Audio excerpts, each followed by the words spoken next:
How I edited the relics of the past.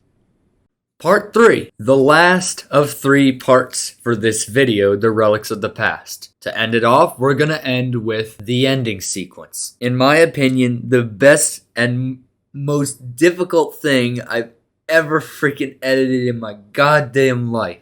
I'm not even gonna sugarcoat how difficult this was to edit.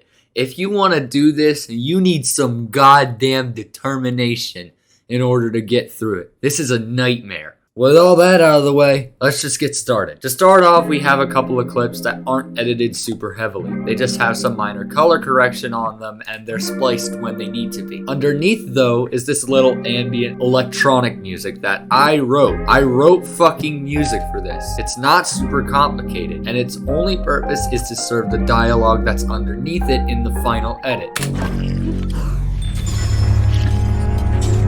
After Shaden and Oversky do their clips, it cuts to everybody's favorite Attack on Titan song, and it's me and Koro fighting this time. With these, there's a little more going on under the hood than just some good color correction. There are some clever edits involved in each of these. In particular, 4 clever cuts across the whole thing. Looking at my clip, you can see there's a cut at about the middle when the bomb explodes. I followed this philosophy a lot during this video, being that a lot of the animations are the same, so you can literally jump between 2 points in time with a flashy animation, or just a standard animation like freaking walking, and it looks like this.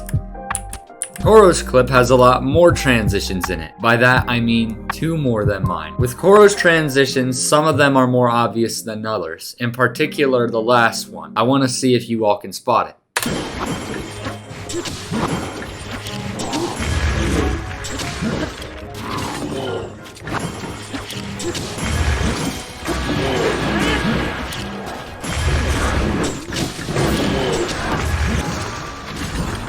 Now, if you've been going off of the thing I said earlier, you probably did spot the last one. The first one is around here, between this parry and this parry. They're both the same parry animation, just the Lionel being in a different spot makes it so that you can transition between the two.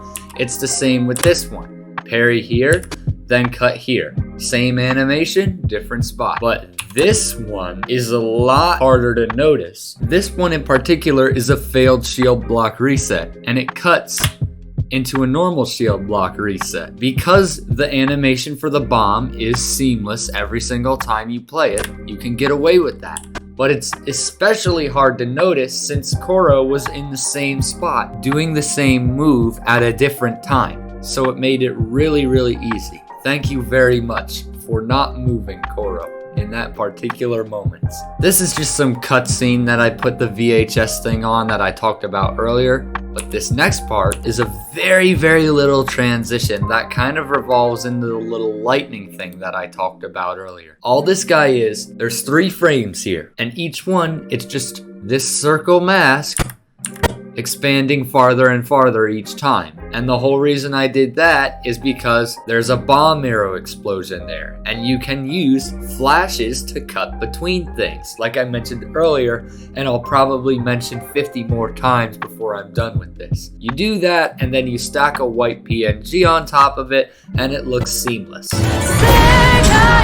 Here we have Shaden's Lionel clip. There's not a whole lot of editing going on. There's just one part where the saturation goes down and then it gets into this, which I'll talk about later. But in particular, I want to talk about the audio because the audio is what should be noted. It fades out very slowly, but it fades out to the point of where it works. The whole reason behind that is because 1, the flurry rush in game is incredibly loud, and if you aren't careful with it, it will peak. And because I went with the desaturated look around here, I could get away with turning it down, because when you desaturate footage, it's just like turning it down visually. And then it plays out for a little while after that in the same desaturated look into this little thing. After this desaturated sequence with Shaden plays out, it cuts into this sequence.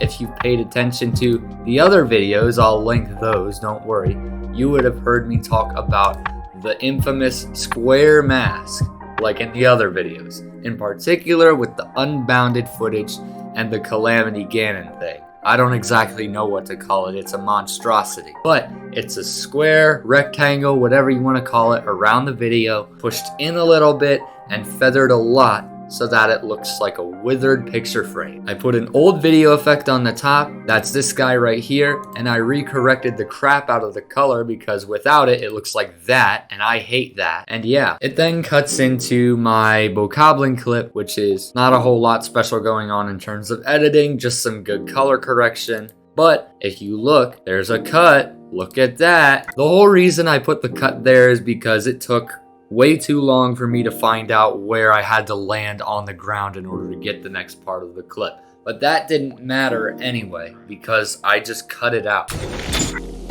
It looks like that. It's not super seamless like the other ones, but it does its job. Here's one that I bet you didn't notice. It's not in this video because this is actually just a spliced clip that I edited beforehand and threw into this video. If we look around here, we use the bomb to cut flash into white, and then we're over there. And because it's a bomb, you can get away with that white flash, and it'll look like this. Most people probably didn't notice that until I told them. Now we're gonna move on to the part that broke my mentality limb from fucking limb. This whole section right here is agony. It might not look like much, but this is so much pain, almost borderline tears a couple of times, condensed into 1 minute. All right, let's talk about it. First up, we've got this video. If I zoom in, you'll probably see the title with, yup, a time lapse. This is a time lapse, a 3500% speed time lapse of a sunrise. If I try and play it, it won't because Adobe, but I'll try. Now, let's talk about this section. This is... Let me just say something. If you don't have to do something like this, don't. Alright? It is not worth it to do something like this just for this shot. If you have After Effects, use that. If you don't, do what I did. But even if you have to do what I did, I don't want you to suffer as much as I have. Alright? You have to rotoscope out the bridge!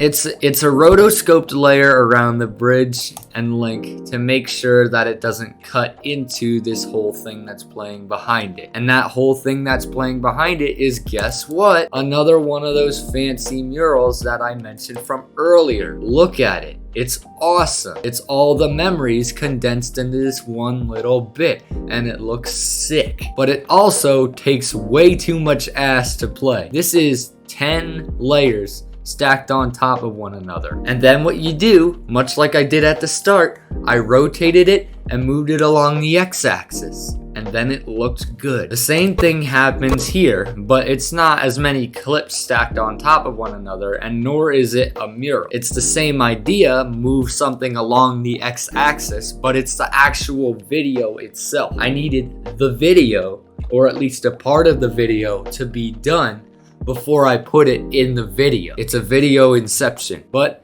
if I look in here, this is the book shot and this shot with all the guardians and the sad. Now this one is a lot more painful than the last one, and the last one with the bridge was already painful. The whole reason behind this one is because Adobe would not lock onto the door to save its life. So every single one of these points, I went in and moved those manually to accompany for the environment. Eventually, the environment would change and it would be larger, and then you'd have to accompany the landscape.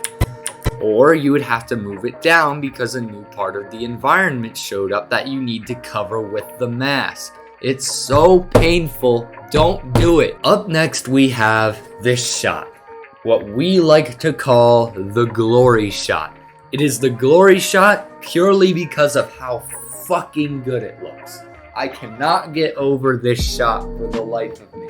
I'm so happy with it. If I look into this nest where all the magic happens, you can see the 4 of us in all our outfits standing aside Link. To get this shot was complicated. What you had to do to get the shot was set up a free camera movement where Link is positioned exactly in the middle. I'm talking about the Champion's Tunic Link, not any of the other Links, where Champion's Tunic Link is in the middle of the frame, and you have the free cam movement play the exact same way every single time. Because if it doesn't play the same every single time, because spoiler alert, it won't, it will look off.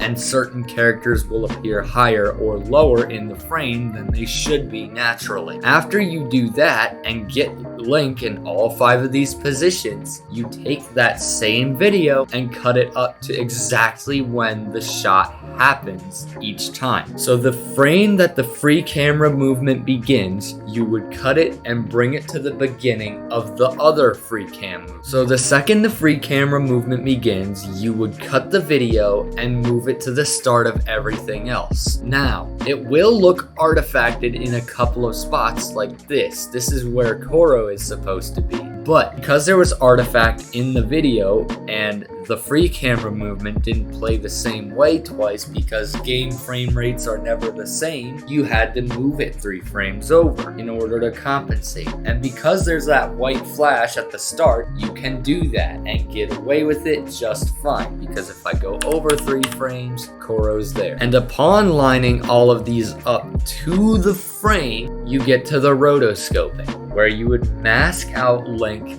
for every frame. In this case, it's not exactly for every frame, only for the frames that got really screwed up in the auto roto process. And then for the rest of it, you can just auto rotoscope the rest of the way through and be fine.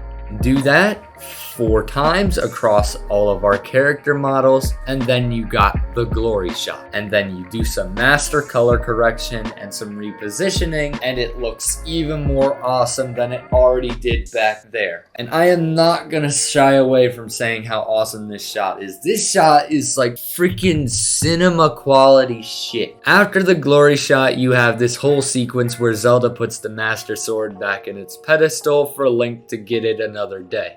Behind that, you've got Age of Calamity footage of every race in Hyrule doing their daily shenanigans, and then it cuts to another one of those glory shot type of things, except this time we're at the Trial of the Sanctum. This shot was honestly a lot more difficult than the other one, primarily because the lighting is different in all of these places. So with each character, not only do you have to motion track the little thing on top of each one of them, but you have to relight every one of them because it's not gonna be the same twice. But if you take the concept from earlier, do some auto rotoscoping and apply it to every single one of these characters, it works. Trust me. After that whole ordeal, we get back to the unbounded footage. This is not new footage, believe it or not. I'll play it right now. That is more unbounded footage, and that is the end game footage from earlier because it works here too, lore-wise, video-wise, so on. But you can see I paused on a frame where I was going to talk about the next edit. Remember that bomb arrow edit I talked about earlier? This is the exact same thing. If I go in here, there's a circle around the bomb blast, and if I progress frame by frame, it gets larger and larger before cutting into the base game. The little things matter. I cannot stress that enough.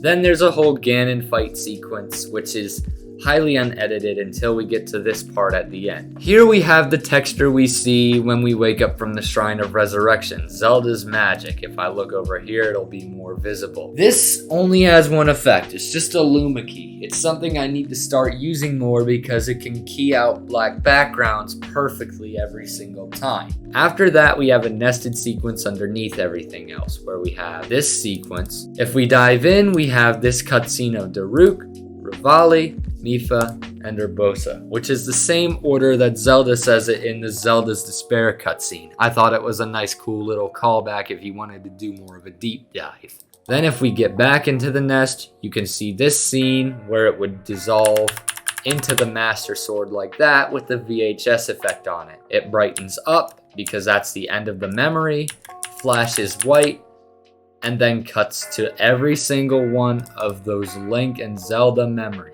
If we dive into this next part of the video, you can see all of the Link and Zelda cutscenes. I'll scroll through them now. And the whole reason behind this is lore-based, which I will hopefully get to in another video, but just not this one. And after that whole sequence plays, you get a shot of Zelda smiling into another fancy transition.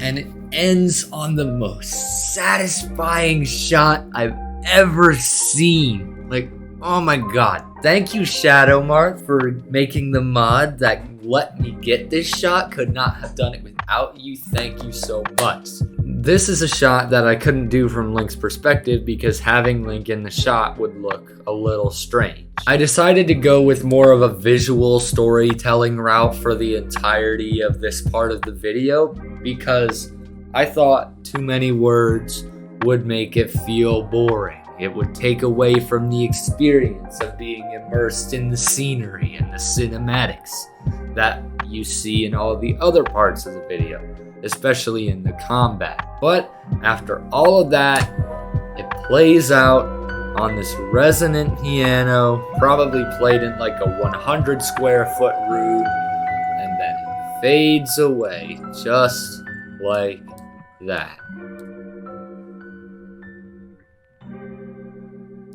You all helped so freaking much in the Discord, via mobile, via email, and other things that helped me out. With all that done, peace. I'll see you in another video.